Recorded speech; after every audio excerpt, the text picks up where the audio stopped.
a silly question. How do I put a message to everybody to say, put the message, put your questions to the Q&A?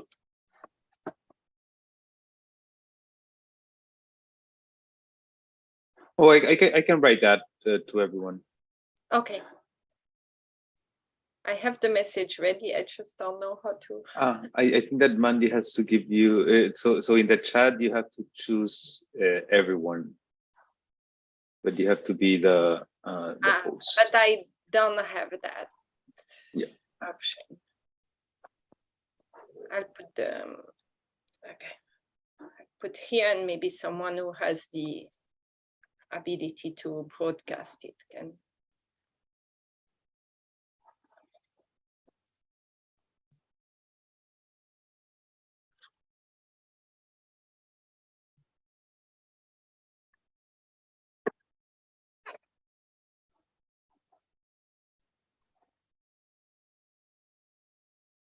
I see. Now I can send it to everyone.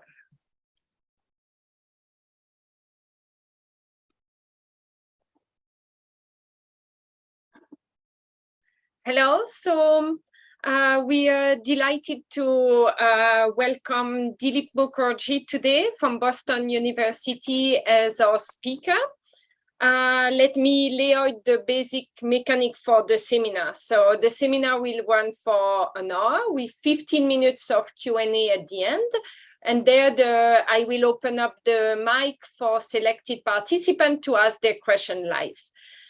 Please write down your question in the Q&A section, and we'll make a couple of pauses during the talk to pass some clarifying question to the speaker. Don't take offense if I cannot transmit your questions. We'll have some question at the end during the 15 minutes at the end to discuss with Dilip. Dilip's quote, we also address some of the question directly in the Q&A. So no aggressive or abusive behavior will be allowed.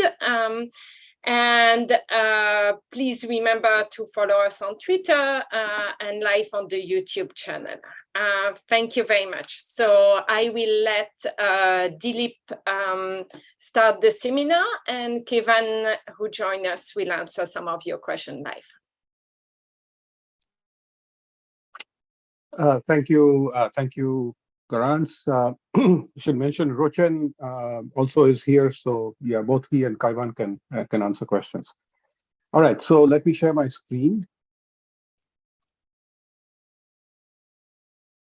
All right, can you see it now? Yeah. Okay, so let's get started. Welcome everyone from wherever you are. Good morning, good afternoon, good evening, good night. Thanks very much for your interest. Joint work with Rochen Dai, Kaivan Munshi, and Xiaobo Zhang. And this is about structural transformation. Most of the attention in the literature is on the first, what we call the first step, is the transition from agriculture to industry, which involves the emergence of industrial entrepreneurship, besides the movement of workers. And the large literature has examined constraints to entrepreneurship, attributes such as wealth, education, talent, and regulation.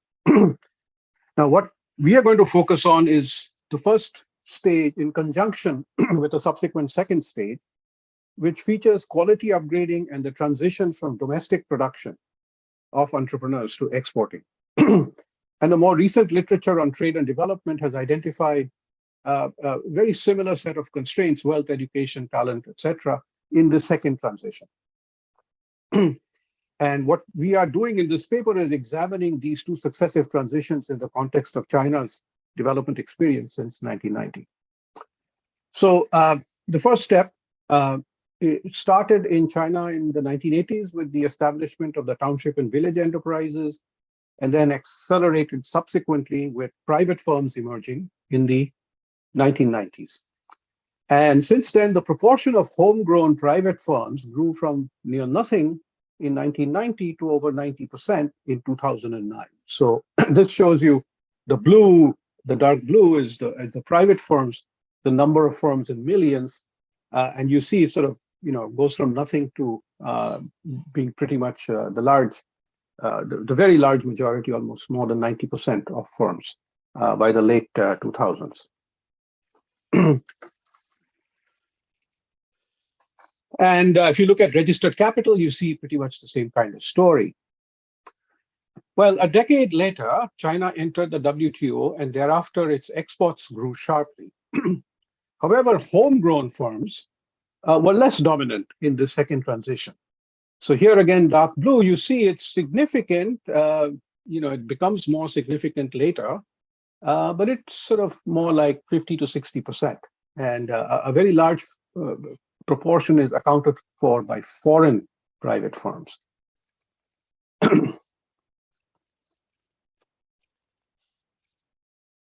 So, an additional interesting fact is that a distinguishing feature was that this sort of first phase was relatively broad-based. 2/3 of registered firms were established by entrepreneurs born in rural counties. And both in terms of number of firms and registered capital, they account for about 2/3. So we're going to focus on these entrepreneurs of rural origin. And the question is, which counties within rural China were better positioned to support entrepreneurship? And so it's natural to examine variations across counties with varying pre-industrial population density measured in 1982, kind of at the beginning of this whole period. And this is a common measure of pre-industrial productivity and prosperity. And of course, there are two contrasting views. One is that prosperity accounts for a more quicker and more successful first stage, as against scarcity. Population density, higher population density may be associated with sort of greater pressure on the land and more scarcity, which sort of pushes people out. And we can sort of figure out in the data, which of these two seems to be more important. And so what we're going to do is, the strategy here is we're going to look at how the two stages of structural transformation varied across entrepreneurs who originated from counties of varying population density. So now just a brief word about the data that we use. Population density and other demographics is from the census. We mainly use the 1982, which is kind of the pre-industrialization period, just at the end of the Cultural Revolution, and still strong barriers to movement. So this seems to us relatively exogenous.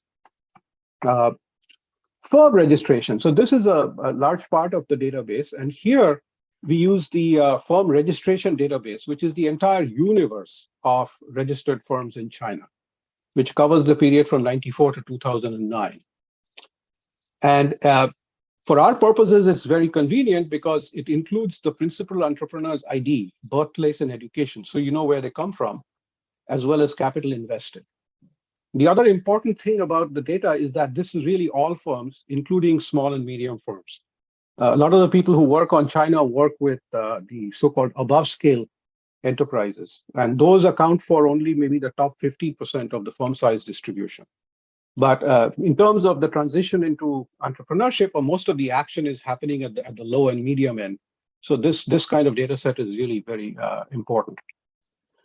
We also use data on firm revenues from 2 rounds of the industrial census in 2004, 2008. And then we have a firm panel, which is somewhat longer period, though only for 24 provinces between 98 to 2009. This is the SAIC inspection data. And finally, for exports, we use customs data, and this is post WTO entry 2002 to 2009. One other word about export, the definition of exports we're going to use. First, we're going to focus only on production exports rather than processing exports, because it turns out that most processing exports was done by foreign firms, foreign sort of firms owned by foreigners, okay, rather than domestically owned. So we're going to focus on production exports. And moreover, we are going to focus, so there are of sort of Chinese firms, some of them are exporting directly, but some of them are indirectly exporting, which means they sell to a trading firm, which is an intermediary. And the intermediary is the one who's actually sort of sending it out of customs. And we exclude the indirect exports for the following reason. So if you compare the price and the destination of exports of these intermediary firms and direct exporters, controlling for the 4-digit product classification, the indirect exporters, the trading firm exports are of significantly lower price, and the destination tends to be non-OECD countries rather than OECD countries. So it's sort of lower quality products. And you get, if you compare all three groups, indirect exporters, direct exporters, and domestic producers, and you compare their capital intensity, the direct exporters have the highest capital intensity, followed by domestic producers, and the indirect exporters come in at the bottom. So we are interested in the transition in the second stage to high value production exports. So we are going to restrict attention only to the direct exports. So direct exports of production goods, and we're going to, in contrast with indirect exports or domestic sales. So those will be the two groups that we'll be considering for the second stage. Okay, so now I'm going to start with some stylized facts, and the paper is sort of going to present 4 stylized facts, and sort of wonder, so what does this all mean? So the first fact is regarding the entrepreneurial propensity, which we define to be the number of entrepreneurs from a particular county divided by the total number of eligible entrepreneurs from that county. So those are prime age males between the ages of 18 and 64 with at least a high school education. So we are controlling for population size by constructing this propensity measure. And if you look at how this varies with the population density of the origin, let me just explain here. So first, this is just the number of the yearly entry in terms of number of firms in thousands for 4 different periods, starting at the bottom, 94 to 97, and then successive 4-year periods thereafter. What you see is that within any particular time period, the flows are increasing from high population density counties. And of course, the flows are increasing over time from any given origin. And the divergence between high and low population density counties in terms of the flow of entry of new entrepreneurs is expanding. So it's diverging. So that was just sort of the raw plot of the total number of entering firms. Now we go to entrepreneurial propensity. And what we're doing here is on the horizontal axis, we're looking at every year between 94 and 2010. And we're reporting the regression coefficient. The left-hand side is the entrepreneurial propensity for that particular origin county. The right-hand side is the population density of that county. And so that regression coefficient, along with its 95% confidence interval, the raw sort of regression coefficients are represented in the blue segments. Okay, so you see a significantly positive coefficient on the population density and a rising coefficient over time. So this is the same pattern of divergence that I showed you earlier. Now there's maybe concerns with measurement error in the population density and some potential endogeneity from migration and so on. So to control for that, we regress the entrepreneurial propensity on population density predicted by the suitability of that county for crops. So you use crop yields and use 11 principal crops and use that to predict the population density. And higher crop yields are associated with higher population density. But when you use that sort of, it's not exactly an instrument, but it's basically a 2-stage least squares. You see that The coefficient comes down to some extent, but it remains significantly positive and rising over time. And the green lot adds to this two-stage least squares regression controls for education, occupation, and industrial structure of the origin county. And that brings it down somewhat. So you're controlling for some of the covariates of entrepreneurship. You bring it down, but still you continue to see this pattern of an increasing pattern with population density, and that pattern is getting reinforced over time. Okay, so this first set of facts is consistent with the prosperity hypothesis, that higher population density is associated with higher prosperity. And if you think of a standard Roy model, where higher population density counties were characterized by higher average unobserved entrepreneurial ability. So you've controlled for some of them, the education and occupation structure and so on, but that still leaves a host of other unobserved attributes. And so you expect that, when you look at the last set of coefficients that I showed you, that's reflecting most likely unobserved attributes that are positively correlated with prosperity of the origin county.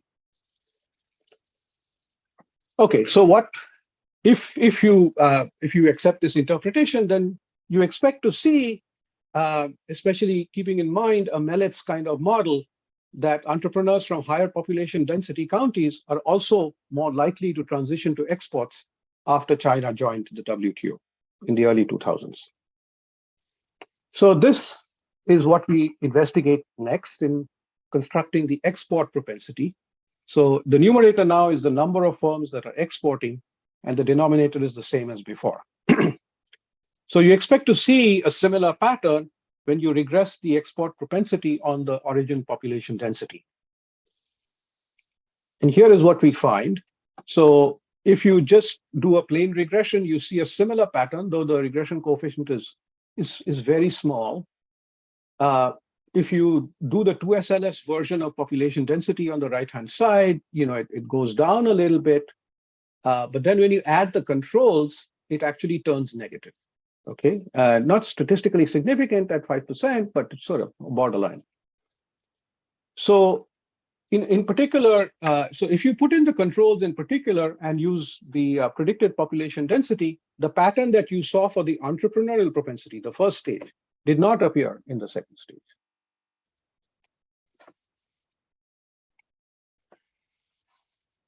So explaining this puzzle is mainly what this paper is about.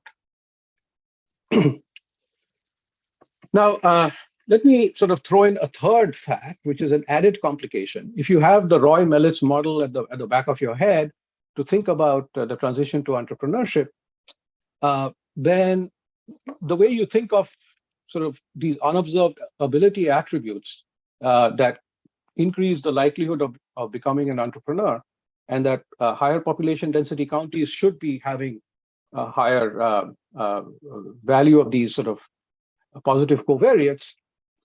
So then what's happening is that an increased population density is just shifting the ability distribution rightwards. And if that's the only change that happens with increasing population density, then the entry threshold for ability does not vary with population density. Well, if that were true, you can actually sort of look at the data to figure out whether that's really the case. Because it would imply that the size and productivity of the marginal entrant, the smallest firms that enter, does not vary with the population density of the entrepreneur's origin country. However, when we do that regression, so we look at the firms in the bottom 5th or the 10th percentile in terms of size, or we look at the education of the principal entrepreneur of those firms, or we look at the entrepreneurs with the least education amongst those that entered, and you regress that on population density. So the blue is sort of the regression when you look at the education of the marginal entrepreneur, the least educated entrepreneur. And the red is what you get by looking at the capital size, which is a proxy for the productivity of the firm. What it shows is that if you regress it on population density, that regression coefficient is significantly negative. So this is a pattern of adverse selection. So these higher population density counties that are actually sending more and more entrepreneurs out of traditional occupations, also when you are also generating a form of negative selection, that the lowest ability entrepreneurs have significantly lower ability than counties with counties with lower population density. So higher volume is associated with a lower marginal ability. Sorry. Oops. Can I ask you a question? Sure. Does that suggest that there's some economies of scale with the local market that allows, it's easier to learn as an entrepreneur if you have a bigger size local market? And so then as a result, the threshold to become an entrepreneur becomes lower? Yeah, so that's one possible story, though this pattern also emerges when you look at firms that migrate out of the origin county and locate elsewhere. Okay, so that can't account for all of it. But it reflects higher payoffs in business relative to traditional occupations for entrepreneurs born in high density countries. Okay, so now if you want to explain the coexistence of the first two facts, we must then have the payoff advantage that you get on the domestic market from high population density origin entrepreneurs must be reversed in exporting. Yeah, but because you see this sort of increasing flow into entrepreneurship per se is not showing up in exports. So it must be the case that advantage, the comparative advantage in selling on the domestic market does not appear when it comes to exports. Okay, so now we turn to fact number 4. And here what we do is we look at revenue and productivity measured by total revenue productivity of firms. And we want to compare this across high density and low density counties, but we want to control for selection. So already I showed you there's this negative selection, so we want to control for that. So we control for that with firm fixed effects. And then there may also be sort of selection effects into the particular sectors and locations that these entrepreneurs enter into. So here is a set of regressions. So first, let me point to the first 3. So what we're doing is, so here we include firm fixed effects. And this is the log revenue and log TFP is being applied to all firms. And it's based on the inspection data from 98 to 2009. And the log of exporting is based on the customs data in the 2000s. Okay. So a fewer observations because this applies to exporting firms and also for a shorter time period. So here, what you see is that, okay, you see this advantage, this faster growth of revenues and TFP, or total revenue productivity, over time for firms that originate in higher population density counties. Okay, you see that, so this is the advantage on the domestic market. But when it comes to exports, you see a similar effect. You see a fast growth of export revenues for the exporters as well from those higher population density counties. The last 3 columns here are now controlling also for the sector location in which the firms appear. What we do is, because it's hard to compare revenues and productivity across sectors, so we look at the Z-score within the sector location year. And so here what you see, if you compare, let's say, columns 4 and 6, this is the advantage for the domestic market, okay? So within a given sector and location, firms that entered, whose entrepreneurs came from a higher population density county, their revenues were growing faster. But the same is true for the exporters.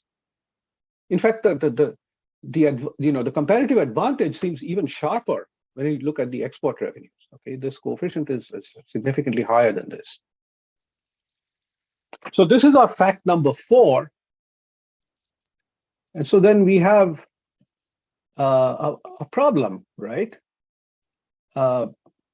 So it's hard to provide a simple explanation which accounts for all four facts together.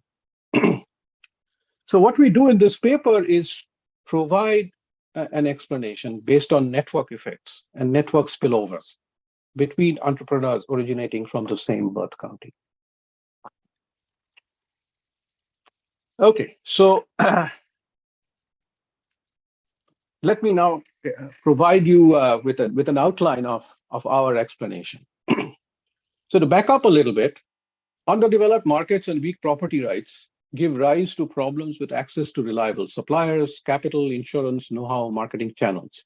All of those very important for those going into entrepreneurship. And so given sort of these greater incompleteness of markets in less developed countries, creates a role for informal mechanisms based on reputation and trust in community networks. And there's already literature, both sociologists as well as people working on comparative economics within China, providing sort of evidence of the role of such community networks, as well as in other developing countries. So if you recall, Macmillan Woodruff on Vietnam, Farshab for Africa, Banerjee Munshi and Munshi for India, various industry studies. You see sort of evidence of the role of community networks. Now in China, networks are organized around the birthplace, okay, rather than, for instance, caste in India or tribe in Africa.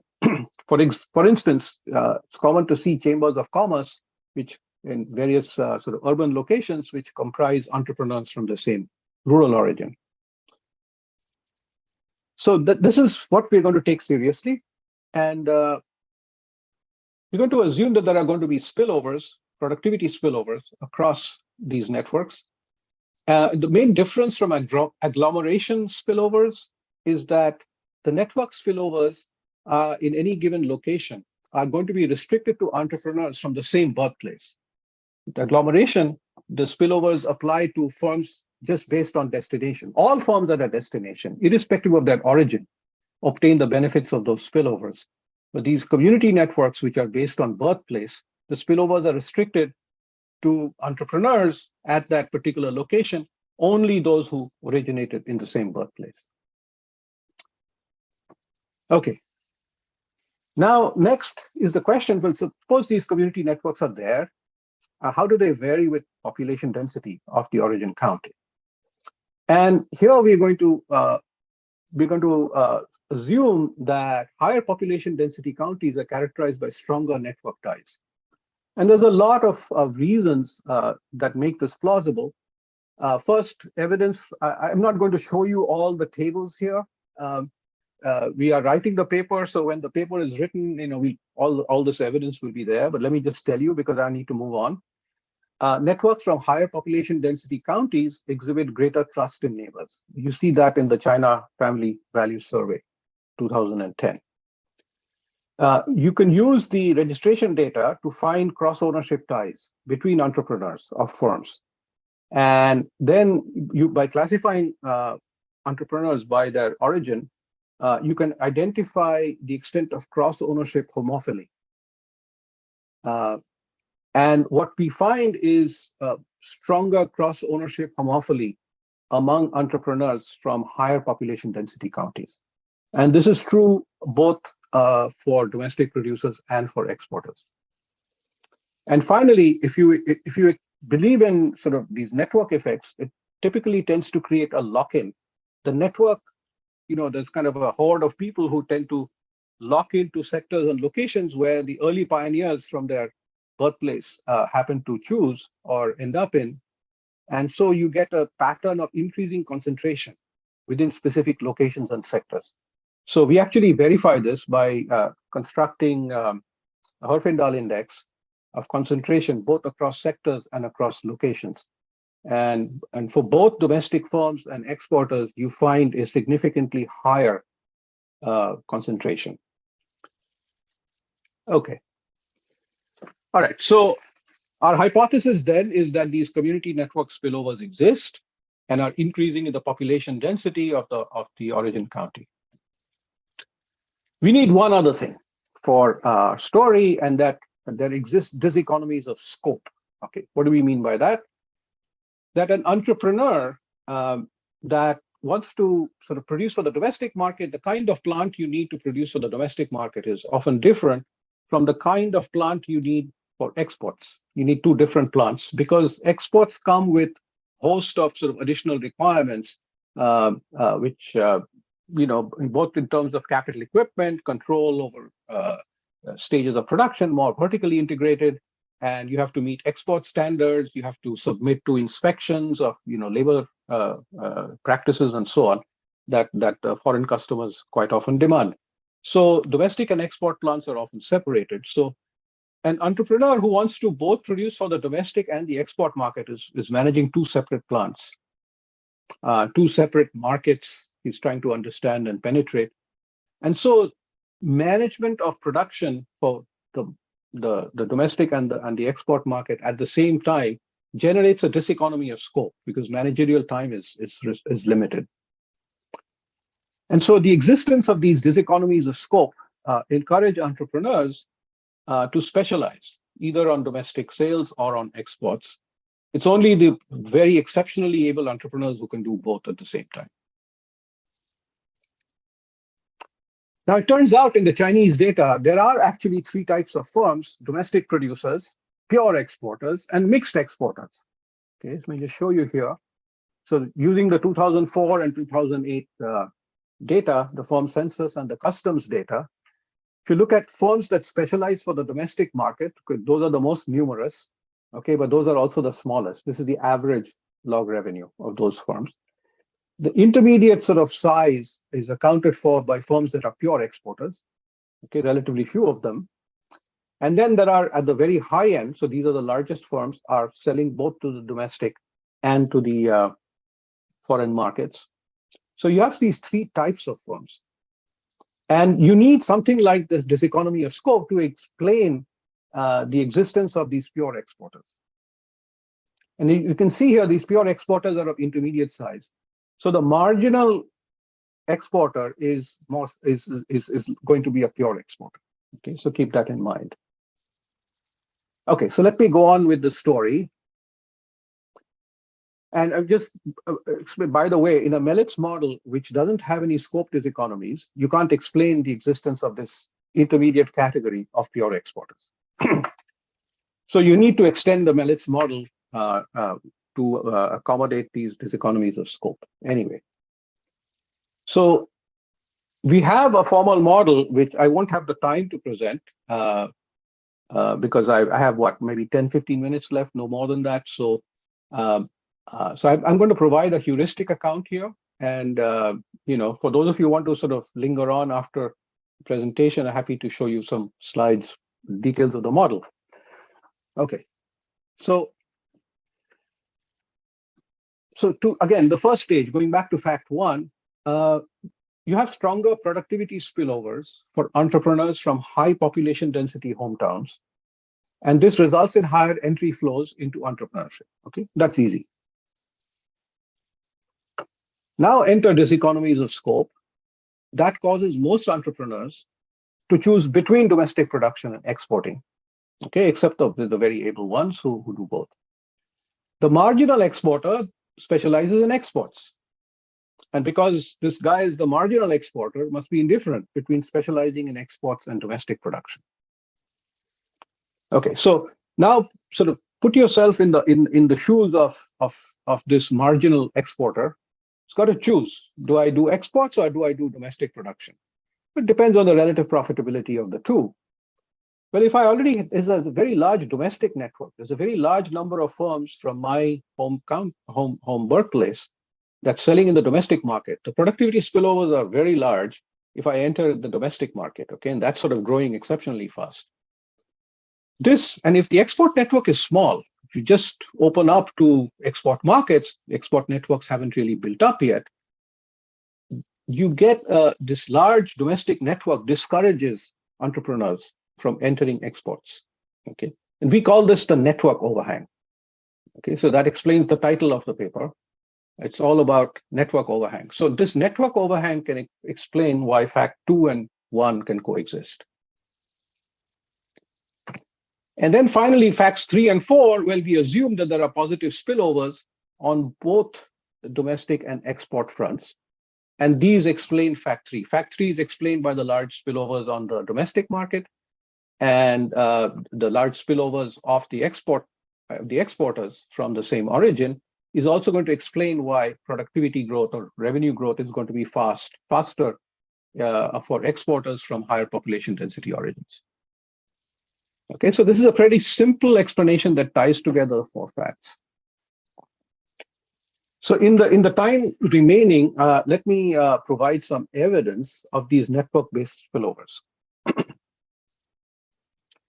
So what we do to test the spillover hypothesis, we regress either revenue or productivity of firm I located in prefecture K, where the entrepreneur originated in birth county J in year T.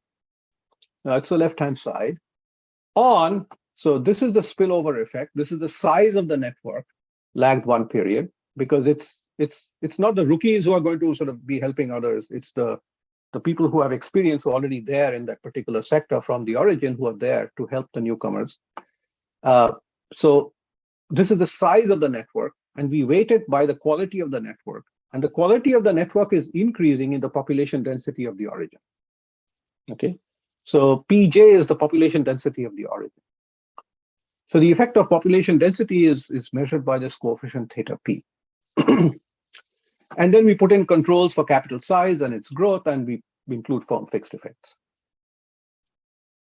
Now, if you were to run this regression, obvious endogeneity problem you'll run into is that there could be all kinds of spurious factors that generate a positive correlation between the network size and the revenue. Because, for instance, there could be a local official in this particular location, in this prefecture K, who also is from the same birth county, and because of his connections with these fellow entrepreneurs, is going to maybe provide them with an extra capital subsidy, or give them land at a preferential rate, and so on. That helps them set up.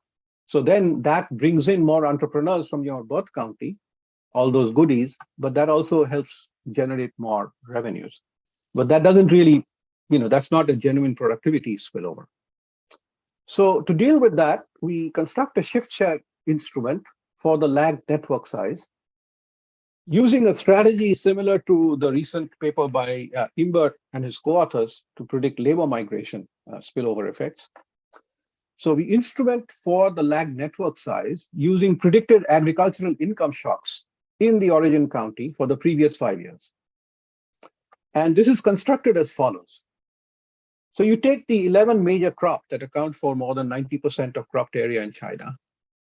For each of those, you run AR1 regressions of the world prices of those crops, and then you extract the residuals. So those are the 2 crop price shocks on the world market. Then weight these price shocks by the crop value shares in each origin county. Okay. And then, so that's kind of that gives you a prediction of agricultural income, and that's going to be the first stage regression. And then you multiply this by a factor, but you're looking at effects on entrepreneurs that are located some distance away on average. Okay, it turns out that at least around a half of entrepreneurs do not locate in the home county; they migrate somewhere else.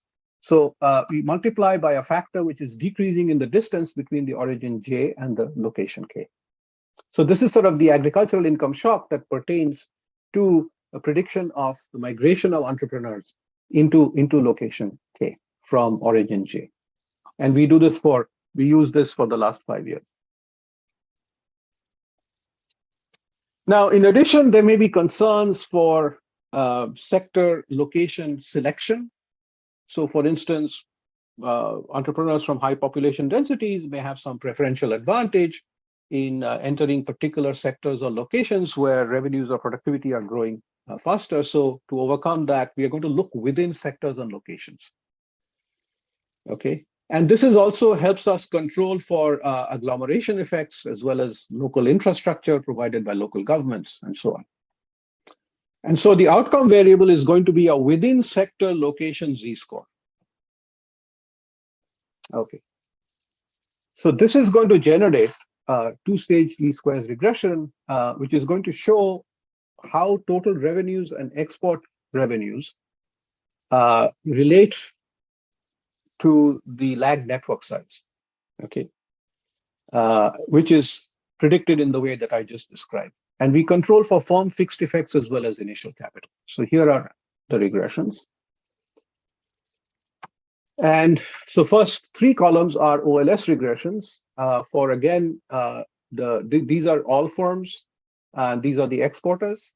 The first three are the OLS regressions. The last three are the corresponding IV regressions. And all the dependent variables are z-scores within sector destination year cells. Okay. And so the dependent variable now is the interaction of population density with the lag network size. Okay. And also for the lag network size enters separately. So, and then we are controlling for firm fixed effects throughout. So what you see is that if you look at particularly if you focus on the IV regressions, so this is the z-score, recall, within sector destination year cells. So you look at a particular sector, let's say manufacturing exports, going out of a particular prefecture. Look at all the entrepreneurs that are located in that sector, in that prefecture, in that year, and organize them by the origin, birthplace that those entrepreneurs come from. Okay, and then when you use the instrumented sort of lag network size into that sector location year by lag agricultural income shocks in the locations, this is kind of the effect of the lag network size, and the lag network size interactive with population density. So you see for the domestic firms, the lag network size significantly increases revenues, but that effect is much stronger for higher population density origins. Okay, and when you look at the exporters, you find that the network effect is much stronger again for the entrepreneurs who originate in the higher population density counties. Okay, so this is our evidence of the productivity spillovers.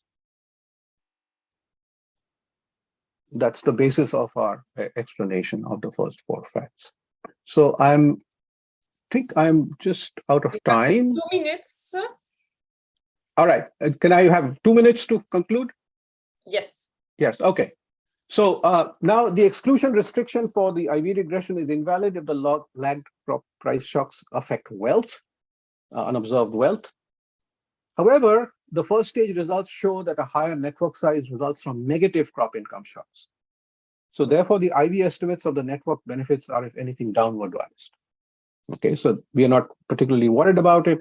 And we carry out a host of robustness checks recommended by Goldsmith Pinkham et al. For the IV results, because it's a shift share instrument. Okay, and all of those are comfortably passed.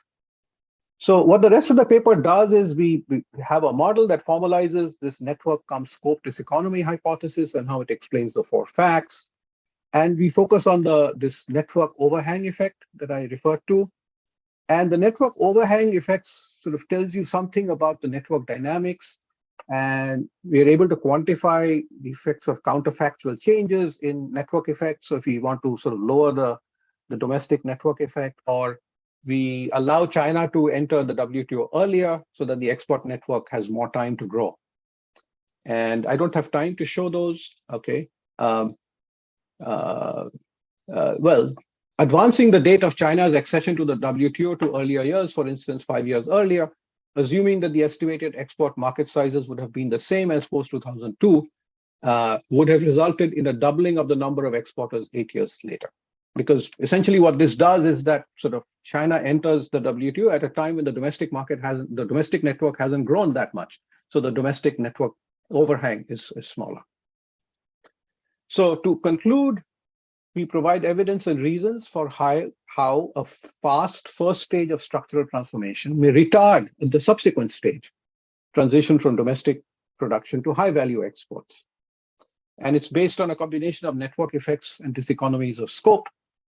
The network-based growth are accompanied by two forms of misallocation, and I provided evidence of both. First, there's negative selection into entrepreneurship. So the marginal entrepreneur from a high population density area is of lower ability and lower productivity than a marginal entrepreneur from lower population density. So this is sort of the advantage of connections, okay, that generate this adverse selection. And moreover, it creates a dynamic misallocation by slowing the rate of transition into exporting. And just conclude by saying that these dynamics are not specific to Chinese development. So Kaiwan and Mark Rosenzweig have a paper from India of how caste networks in urban labor markets earlier supported migration and then later restricted it in newly emerging sectors. Okay, let me stop here. Thank you so much, Dilip, for a very interesting talk. So I have some questions, but Sebastian Kupek asked his question first, so I'm going to let him ask you directly his question. Sebastian, you should be able to talk now. Yeah, do you hear me? Yes. Perfect. Thank you very much. It was a very nice talk. I was just wondering about your stylized facts. If you could talk more about the identification of these, what you call stylized facts. I'm not sure if I missed it, but it looked a little bit to me like you have calculated propensity scores with some controls, but what variation exactly do you use to identify these stylized effects?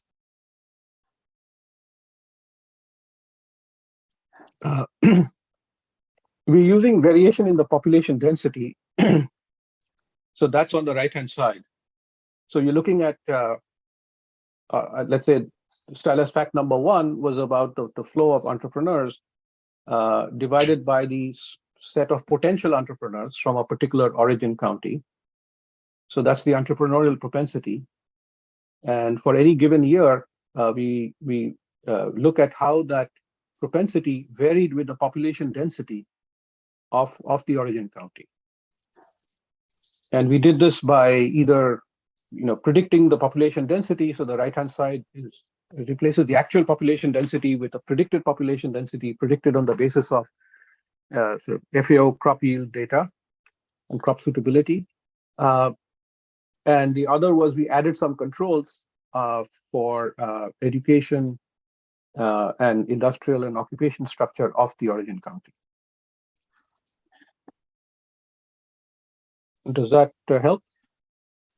Yeah. Thank you. Thank you, Sebastian. Dilip, a question. So those economies of these economies of scope that you mentioned, is it something that is about China? Is it something that has those patterns been observed before elsewhere? Or does it have to do with regulation? Or does it have to do with some, language-based? I don't know. I was trying to think about what was the source of those diseconomies of scope. That's a great question. I honestly, I don't really know. I think you've hit on a number of possible sources that might be China specific. So language is possibly one of them. Also the regulations, that a company exports may require sort of stricter standards and, quality control. I think it's true that direct exporters, their plants are more vertically integrated, there's higher capital intensity. So I don't know. I don't know of any literature on this topic that looks at other countries, for instance, whether there is this sort of middle tier of pure exporters. Kaiwan, do you have any? Yes, actually, there are a couple of papers which do talk about this actually in other countries. There's a paper, a recent paper, I think, in AER Insights, which talks about it in different countries. There's a former working paper with Jonathan Eaton is one of the co-authors, which also identified this. So this has been seen in a number of countries, including China. So this is not actually at all specific to China. And there's certainly evidence of the pure exporters. Now, the underlying mechanism is another story. That's another story. I guess for the language, one could take anything that has like a cultural or language component. It may by looking at which industry, in which industries it is stronger, might give you a hint whether language is a problem or not, or the source of these economies of scope.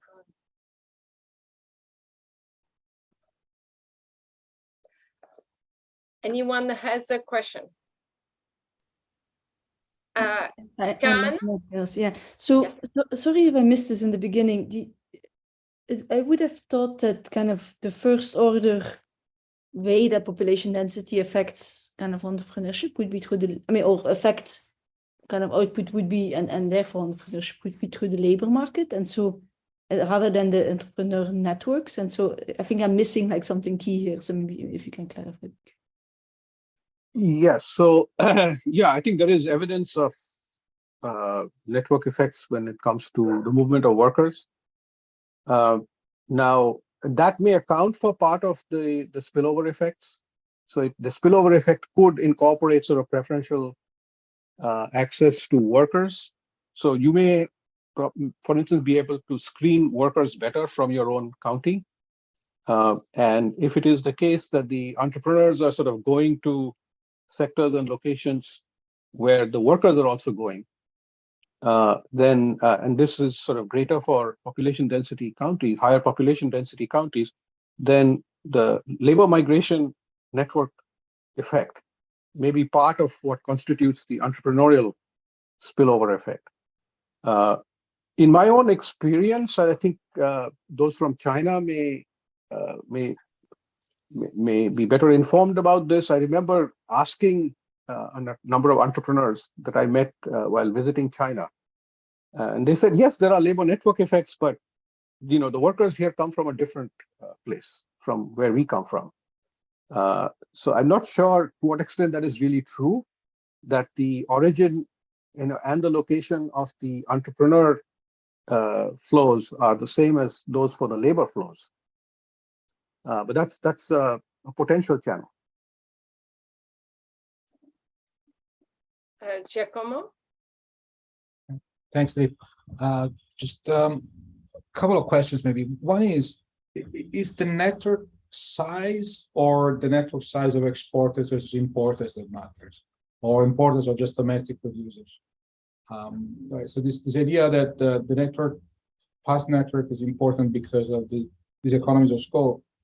But I guess there's another idea that says, well, there might be actually learning mechanisms through which, if you have a set of entrepreneurs who are only producing internally, that means something. But if within the network of people from your own region, you have actually a set of entrepreneurs that are producing for export market, that is another mechanism. There's some learning and so on and so forth. And another question maybe is, but could I just interrupt you at this point? Sure, absolutely. So yeah, I think what you mentioned is exactly what we had in mind. So I'm not sure I am getting your question. So you have a larger, let's say on the export network, we're counting the number of exporters that are exporting out of this given sector location who come from the same place where you were born from. So you know them better. And so you are able to access their, you're able to learn more from their experience as a result of how to export better. And so the number of such exporters that exist, in that particular sector that you can learn from is larger. So that's exactly, yeah. Okay, so I think the confusion for me was that I guess you're running those regressions separately, while you could in principle run them together, right? Because so the log n is defined to be one thing in one other, in a set of regression, and another thing in a set of other regression. Exactly. So we do it separately for the domestic and for the export. I see. Yeah. Sorry, could I just interrupt, Giacomo? We actually do them together as well. Dilip didn't show these regressions, which I think are actually quite interesting and useful, which is about the overhang. So if you look at the propensity to become an exporter, and you put on the right-hand side, both the domestic network and the export network, what you would expect to see is that the coefficient on the export network is positive and the domestic network is negative. And that's a key result, which unfortunately wasn't shown, but would, I think, I've clarified. Okay, that clarifies two of my questions in one go. So I'm good. Any other question? Anthony? Yes, thank you. Thank you very much. I'm just thinking about the destination of exports and whether that can have something to do with when you're looking at that the network of exporters. Would it matter where they are exporting to? I'm saying this because there has been some work, at least in the African manufacturing, that shows that destination of exporters is can have impact on economic outcomes, productivity, and so on. Thank you. So, Kaiwan, you want to answer that? Sure, I could answer that. So we actually do look at the destination of the exports, because one implication of any kind of network model is that you would expect to see clustering. So when Dilip talked about this Herfindahl index, for the exporters, we looked at two things. One is we looked at which goods they were producing and exporting, and the other one was where they were exporting. And on both of these dimensions, you actually find that the concentration of both the goods as well as the destinations is increasing in the birth county population density. Thanks. So, thank you. Yeah. And I see one more. Luis? Hello, can you hear me? Yes. Yeah. My question is a little bit about the semantics of one of the conclusions that it was mentioned in the last slide. You concluded that there were like two misallocations, one static and one dynamic. If I remember correctly, the static was a negative selection and the dynamic was a slower uptake into exports. But from a policy perspective, in my understanding is that usually when you talk about, use that language about misallocations, it's kind of imply that there's some kind of distortion that hopefully policy may like fix or not. But in this case, it seems that the source of these effects is just some kind of organic, it's produced by the network itself, which at face value doesn't look to me much of like a distortion per se, and more like not like a fact of life or something. I don't know. Could you just maybe explain a little bit more about why do you call this like misallocation, and what do you mean by that? Yes. Okay. So starting with the negative selection, I mean, sure, it's, the network spillovers are great for those who are insiders to that network, but it also discriminates between insiders and outsiders. So if you look at, entrepreneurs operating in a given sort of sector location, and then you have an increased flow of people from one origin. Entrepreneurs from the same origin are benefiting, but others who come from different origins are not benefiting from it. So this phenomenon that it's sort of selective based on sort of the, let's say, the sociology of these networks, that there are people who are being excluded, and that is what generates the negative selection. So it makes it harder for people who are from other counties which don't have as strong networks. And so it is something that could potentially be affected by policy. Now, the policy implications are sort of complicated, and that's why we're not going that much into the policy implications, because they have contrasting effects, for instance, on growth and on, let's say, this kind of selection. So, for instance, you could subsidize entry into entrepreneurship. And since you have higher spillovers for higher population density origins, you may think that the optimal industrial policy, if you want to speed up growth, is to provide greater subsidies for entrepreneurs from higher population density origins. In other words, you would sort of help those who are already doing better in the absence of policy. And you would actually worsen this negative selection effect by discriminating in that way, right? So it depends on sort of what matters more. You know, if you just want more firms coming in, you know, which is what you know, people like, say, Acemoglu and Agion and Zilibotti have written about the first stage and the second stage. The first stage, you know, you want to increase the investment rate and the growth rate and not worry so much about selection. And in later stages, you worry more about selection. And so it depends on which stage you are at. And, you know, so the optimal kind of policy is complicated, right? It's so, I mean, the implications for policy are interesting, no doubt, but they're complex. And so that's why it's something that we didn't stress. Okay, thank you. Thank you so much, Dilip, Kevin, Rochan, and now, unfortunately, the time is up. But thank you, everybody, for attending the seminar, and thank you, Dilip, for your presentation. Very interesting. And I stay here in case somebody else does, or everyone's gone. I think everybody is going to be leaving. Okay, fine. That's fine. Yeah, yeah. Bye-bye. Thank you. Bye-bye. Thank you very much. All right. Bye-bye. Thank you so much. Bye-bye. It was really All right. interesting. Thank you. Thank you for the opportunity. Yeah. Thank you. All right. Bye-bye. Bye. Okay, good. Bye.